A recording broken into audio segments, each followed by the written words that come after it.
understood how this works because there's a lot of different volumes in these libraries, and the numbers do kind of overlap, so I don't know. I just figured this was going to be a fun one. So, here's Wendy's adventure in Neverland.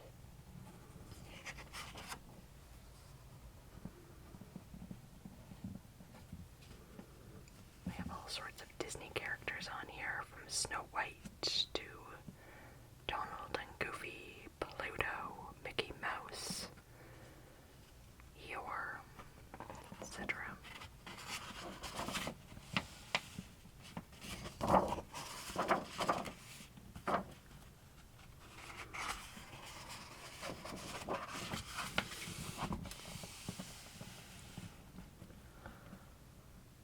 Wendy and her brothers John and Michael were having a great pillow fight. "Oh, Michael, John, stop. The room is full of feathers," cried Wendy.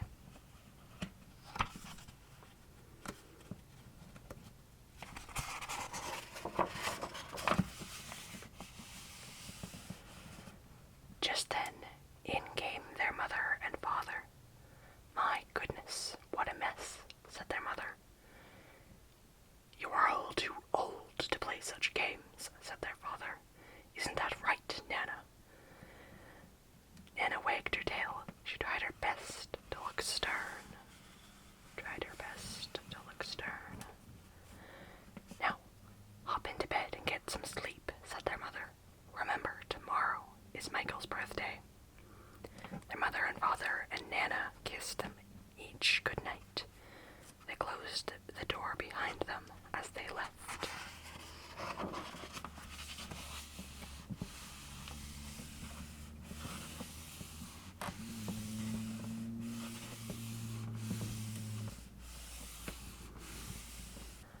"I don't care what they say. I won't grow up if we can't have pillow fights," said Michael. "Grown-ups never have any fun," said John. "So I won't grow up either, so there." "Neither will I," said Wendy. She thought for a moment. "Wait, I have an idea," she cried. "If we go to live in Neverland with Peter Pan, we won't have to grow up, not ever." "What a wonderful idea," said the boys. "I wish Peter Pan were here," Wendy said softly.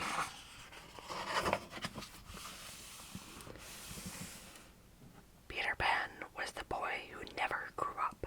He lived in Neverland. With him lived his band of lost boys and the pixie Tinkerbell. Peter heard Wendy's wish and flew to her window. Wendy and the boys told Peter their plan. "Of course I'll take you back to Neverland," said Peter Pan. "Then you won't ever have to grow up. Just a bit of pixie dust and off we go." We've got the trail of pixie dust as they're flying through the air.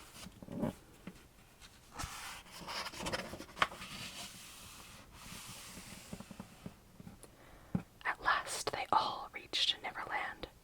Wendy and her brothers were glad to be back. "It's Wendy, hooray!"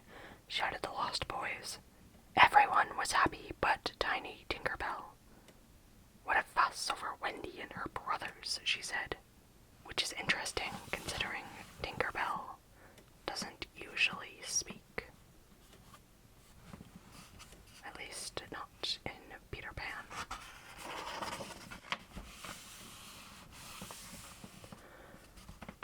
"Oh boy, I can't wait until tomorrow.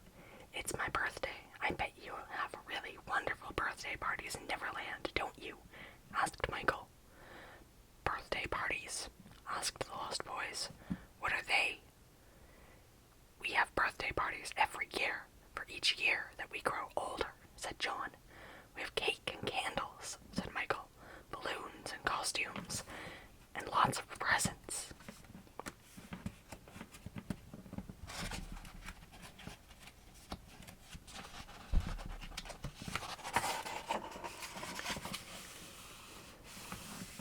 "We never have birthday parties here," said Peter. "We don't grow older."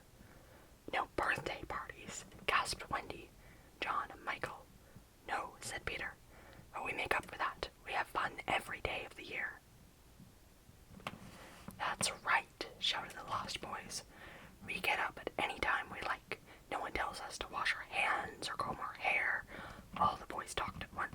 John and Michael cheered up right away, but Wendy did not look happy.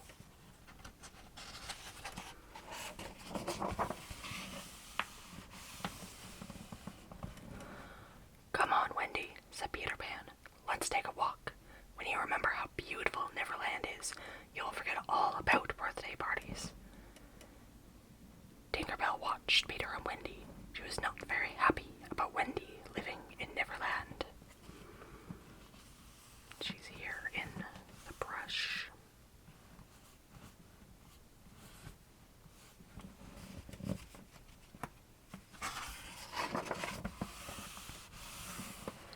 As Wendy and Peter sat by the beach, a rowboat came up to shore. In the boat were Captain Hook and his faithful pirate, Smee. They climbed out of the boat. They crept behind the bushes. There they could hear what Peter and Wendy were saying. "Birthday parties are important, Peter. At ours we had wonderful cakes. There were presents for everyone," they heard Wendy say. "I like the sound of birthday parties, Smee," said Captain Hook. "I must have one. We have to capture Wendy. I want her to give a birthday party for me."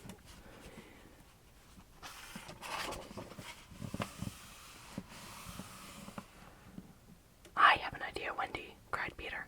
"We'll give you and your brothers a welcoming party. It won't be the same as a birthday party, but it'll be lots of fun." Peter ran to tell the boys. "I'm going to look for some berries," said Wendy. "I'll make some special party pies." Off she went into the woods.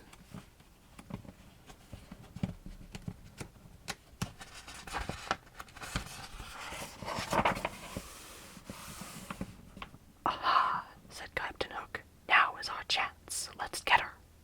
He and Smee grabbed Wendy and ran. Tinkerbell saw the pirates carry Wendy away. "Good," she thought. "Now I must make sure no one finds out what has happened. Peter will soon forget about Wendy and that silly party." Quickly she flew over the boys. She sprinkled them with pixie dust. The boys went right to sleep. Not one of them heard Wendy's cries for help. Now we have Tinkerbell.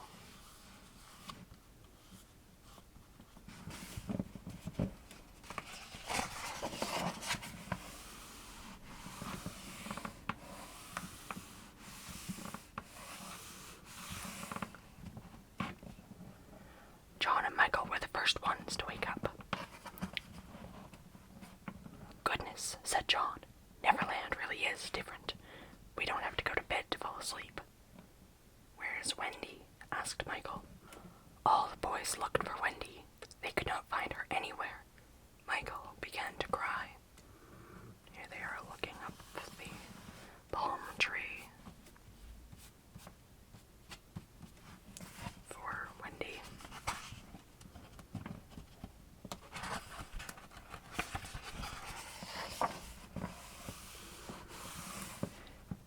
Tinkerbell heard Michael cry. "Oh dear," she thought. "I didn't want the boys to cry. I had better make sure that Wendy is all right before it's too late." Here we have a big scene. We have Tinkerbell behind the palm tree. We have Wendy, Smee, and Hook at the boat. Captain Hook and Smee were about to put Wendy into their boat. "No, no, no, I won't give you a party," cried Wendy. "Let me go, you wicked creatures, let me go."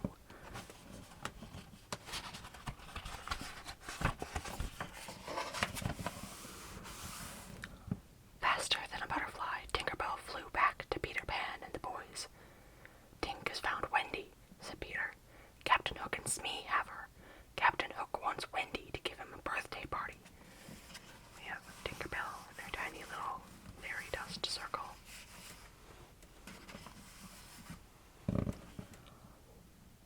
"We've got to save her," cried Dawn. "But how?" asked the lost boys.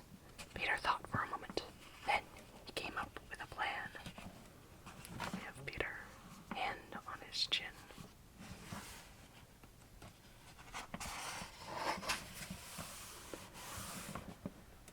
"Captain Hook wants a party," said Peter. "So we'll give him one." "Didn't Wendy say that sometimes people wear costumes to parties?" he asked. "Yes, costumes.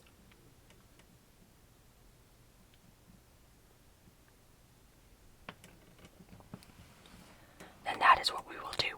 There is no time to waste. We'll all switch clothes and wear twigs and branches.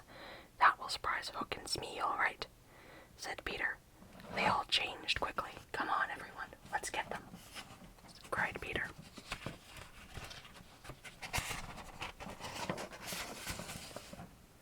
Tinkerbell led them through the woods.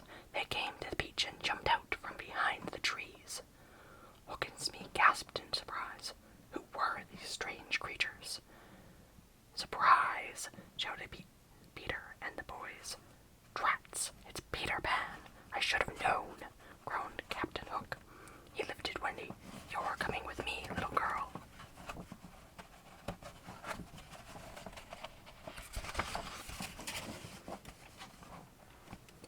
Peter tripped Captain Hook. Down went Hook. Up flew Wendy, but she landed safely in Peter's arms. Hook and Smee ran quickly to their rowboat. After them, cried the lost boys. Oh, let them go. Wendy is safe, said Peter. It is punishment enough that Hook will never have a party. Hook and Smee rowed away fast. I'll get you yet, Peter Pan. Just wait and see, shouted Hook.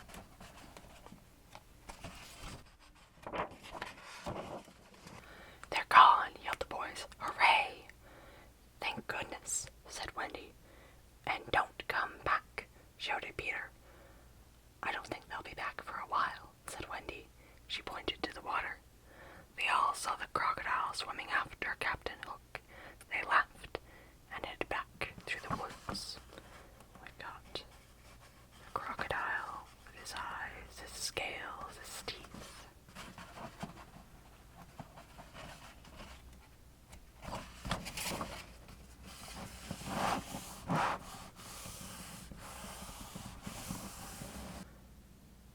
I want to go home, said Michael in a small voice. I want a real birthday party with Mom and Dad and Nana. I would like to go home too, said John. Just think how unhappy they would be if we really stayed away forever. Wendy smiled at her brothers. Maybe growing up won't be so bad after all, she said.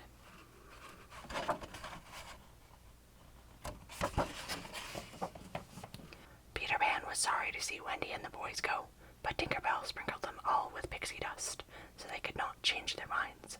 Then she and Peter flew them home. Wendy tucked her sleepy brothers into bed. Then she went to the window. Goodbye, Peter Pan and Tinkerbell, she said. Someday we will see you again. Even though we grow up, part of us will never really grow up all the way. And that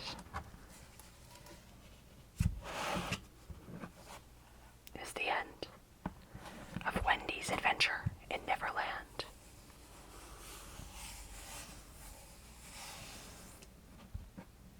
I hope that you enjoyed this video. I sure had fun reading it. And as always,